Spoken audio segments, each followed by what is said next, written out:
వరంగల్ జిల్లాకు సంబంధించినటువంటి వార్తలు చూద్దాం. పోషవ్వకు బోనాలంటూ ఇక వరంగల్లో కాశీబుగ్గ పోచమ్మ దేవాలయానికి స్థానికులు పోషవ బోనాలతో తరలొచ్చి మొక్కులు తెచ్చుకున్నారు. డప్పు చప్పుల మూతలతో దద్దరిల్లిన నెత్తిన బోనాలు ఎత్తుకొని మహిళలు తరలొచ్చారు. ఇక ఆలయ కమిటీ ఆధ్వర్యంలో కుమ్మరి పూజారులు ఓరుగంటి రాజేందర్, కందుకొండ కుమారస్వామి వీళ్ళంతా పూజలు చేశారు. ఇక ఆరుతో సరిపెడదామా ఇకనైనా పరిగెడదామా అంటూ ఇక క్రీడాకారులతో కలకల్లాడితేనే నా జీవితానికి సార్థకత, నా మీద అత్లెట్లు పరిగెడుతుంటే మిఠాయి తిన్నంత ఆనందంగా ఉంటుంది, ఎవరు విజేత అయినా ముందుగా మురిసిపోయేది నేనే, ఏ క్రీడాకారు సత్తా చాటినా సంబరపడేది నేనే, అలాంటిది చెప్పలేనంత బాధతో నా గూడును మీతో వెళ్ళబోసుకొని ఇలా వచ్చానంటూ ఇక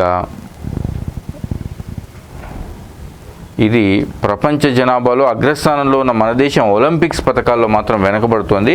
ప్యారిస్ ఒలింపిక్స్లో స్వర్ణం లేకుండానే 1 రజతం 5 కాంస్య పథకాలతో మన పోరాటం ముగిసిపోవడం బాధగా ఉందంటూ ఇక ఎందుకు ఇలా ఉంది పరిస్థితి అంటూ తీసుకొచ్చినటువంటి కథనం.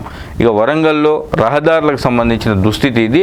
గుంతలు గతుకులు, నగరంలో దారుణంగా అంతర్గత రహదారులు మారిపోయినాయి. ఇది 11వ డివిజన్ వరంగల్ రంగంపేట అంతర్గత రహదారికి సంబంధించిన దుస్థితి ఇది.